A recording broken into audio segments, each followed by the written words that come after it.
അല്ല നിങ്ങൾ 3 MLA-മാരല്ലേ, 100 കോൺഗ്രസിൻ്റെ 100 MLA-മാരുണ്ടല്ലോ. അപ്പോൾ ഞാൻ പറഞ്ഞു ഈ 3 പേര് മതി.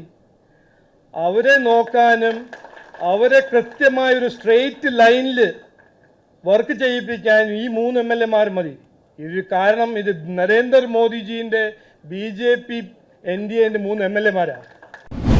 ഈ നാട്ടിൽ കർണാടക പോലെ തെലങ്കാന പോലെ കോൺഗ്രസ് അഴിമതി കൊണ്ടുവരാൻ ശ്രമിച്ചാൽ, ജനങ്ങളെ ദ്രോഹിക്കാൻ ശ്രമിച്ചാൽ, വികസനത്തിനെതിരെ പ്രവർത്തിക്കാൻ ശ്രമിച്ചാൽ ഈ MLA-മാർ, ഈ 3 MLA-മാർ മതി അതെല്ലാം തടയാൻ, അത് നിർത്താൻ.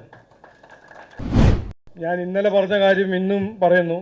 ഏറ്റവും എൻ്റെ 20 കൊല്ലം രാഷ്ട്രീയ ജീവിതത്തിലെ ഏറ്റവും സന്തോഷകരമായ ദിവസമായിരുന്നു ഇന്നലെ. കാരണം എൻ്റെ ജയം അങ്ങനെയല്ല. പാർട്ടി ഈ ഇലക്ഷനിൽ ജയിച്ചു. 3 MLA-മാർ അസംബ്ലിയിൽ പോന്നു. ഞങ്ങൾ ഈ ഇലക്ഷൻ ഒരു മാറ്റത്തിൻ്റെ ഇലക്ഷനാണെന്ന് ആദ്യം പറഞ്ഞപ്പോൾ അത് കൃത്യമായി ജനങ്ങളത് അങ്ങനെയാണ് ഈ ഇലക്ഷൻ തീരുമാനിച്ചത്. ഒരു വലിയ മാറ്റം കേരളത്തിൽ കൊണ്ടുവന്നു നമ്മുടെ ജനങ്ങൾ. അത് ആണ് നടന്നത്. അപ്പോൾ ഇലക്ഷൻ്റെ മുമ്പ് ഞാൻ ഒരു കാര്യം പറഞ്ഞത്, ഇത് നിർണായകമായ ഇലക്ഷനാവും, CPM പൊളിയും എന്ന് ഞാൻ പറഞ്ഞതായിരുന്നു. അത് തന്നെയാണ് നടന്നത്. ഈ ഇലക്ഷൻ ഒരു ആൻറ്റി CPM ഇലക്ഷനായി മാറി. ഈ ആൻറ്റി CPM വികാരം സൃഷ്ടിക്കാൻ BJP NDA-ൻ്റെ കഴിഞ്ഞ 12 മാസത്തിൻ്റെ പ്രവർത്തനം ആയിരുന്നു ഏറ്റവും പ്രധാനപ്പെട്ട കാരണം. ഇതിനു മുമ്പ് BJP ജനങ്ങൾക്ക് വേണ്ടി പ്രവർത്തിച്ചിട്ടുണ്ട്. ഈ ഇലക്ഷന് മുമ്പ് എത്രയോ കൊല്ലം നമ്മൾ അധ്വാനിച്ചിട്ടുണ്ട് നാടിനു വേണ്ടി, ജനങ്ങളുടെ പ്രശ്നങ്ങൾ പരിഹരിക്കാൻ വേണ്ടി. പക്ഷേ വലിയൊരു മാറ്റം ഈ ഇലക്ഷൻ ജനങ്ങളൊരു അവസരം തന്നത്, ഇനി അസംബ്ലിയിൽ ഉള്ളിൽ പോയി ജനങ്ങൾക്ക് വേണ്ടി, നാടിനു വേണ്ടി പ്രവർത്തിക്കാൻ ഒരു അവസരം BJPക്ക് തന്നു. ഇതാണ് വലിയ മാറ്റം. ഞാൻ ഇന്ന് കൃത്യമായി പറയാൻ ആഗ്രഹിക്കുന്നത് ഒരു കാര്യം, BJP NDA മുമ്പോട്ട് വെച്ചൊരു കാഴ്ചപ്പാടായിരുന്നു വികസിത കേരളം, വികസന രാഷ്ട്രീയം. 12 കൊല്ലം നരേന്ദ്രമോദിജി ഇന്ത്യയിൽ നടപ്പിലാക്കിയ ഒരു വികസന രാഷ്ട്രീയം.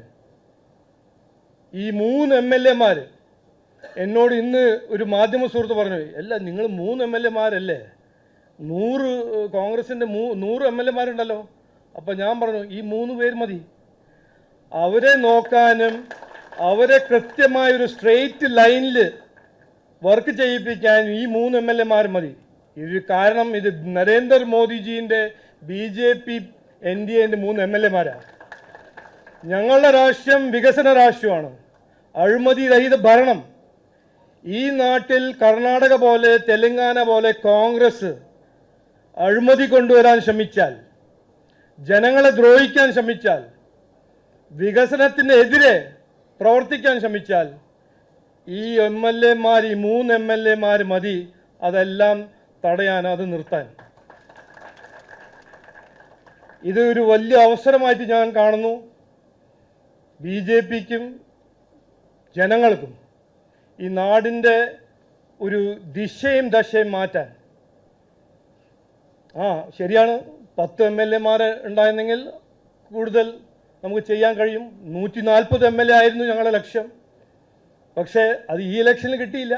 അടുത്ത 2-3 ഇലക്ഷൻ കഴിഞ്ഞാൽ വെസ്റ്റ് ബംഗാൾ പോലെ അതും തുടങ്ങിയത് 5 MLA-മാരാണ്. ഇപ്പോൾ 195 MLA-മാരാണ് വെസ്റ്റ് ബംഗാൾ. അപ്പോൾ സന്തോഷകരമായ ദിവസമാണ്. ഇത് ചെയ്തു തന്നത് കാൻഡിഡേറ്റ്സ് മാത്രമല്ല, നമ്മളുടെ പ്രവർത്തകരാണ്. ഞാനിത് കൃത്യമായി കണ്ടതാണ്. 2024 ഇവിടെ ലോക്സഭ മത്സരിക്കാൻ വന്നപ്പോൾ ഒരു പുതിയ വ്യക്തിയായിരുന്നു. ആരും എന്നെ അറിഞ്ഞില്ല. എന്നിട്ടും എനിക്ക് കിട്ടിയ സ്നേഹവും പിന്തുണയും വോട്ട് ഞാൻ അന്നു മുതൽ ഒരു കടപ്പാടായിട്ട് കണ്ടതാണ്. ഇന്ന് ജനങ്ങൾ എനിക്കൊരു അവസരം തന്നു ആ കടപ്പാട് റീപേ ചെയ്യാൻ. അപ്പോൾ ഞാൻ കാണുന്നത് എനിക്കൊരു അവസരം കിട്ടിയിട്ടുണ്ട് ജനങ്ങളെ സേവിക്കാൻ, നിയമത്തിനൊരു വികസന നിയമമാക്കി മാറ്റാൻ എൻ്റെ സുഹൃത്ത് മുരളിയേട്ടനും ഗോമാർജിൻ്റെ ഒപ്പം ഒരു വികസിത കേരളം എന്ന കാഴ്ചപ്പാട് അസംബ്ലിയിൽ അവതരിപ്പിക്കാൻ. അപ്പോൾ ഇവിടെ വന്ന എല്ലാവർക്കും ഒരിക്കൽ കൂടി നന്ദി. ഈ ഇലക്ഷനിൽ പ്രവർത്തിച്ച എല്ലാവർക്കും നന്ദി.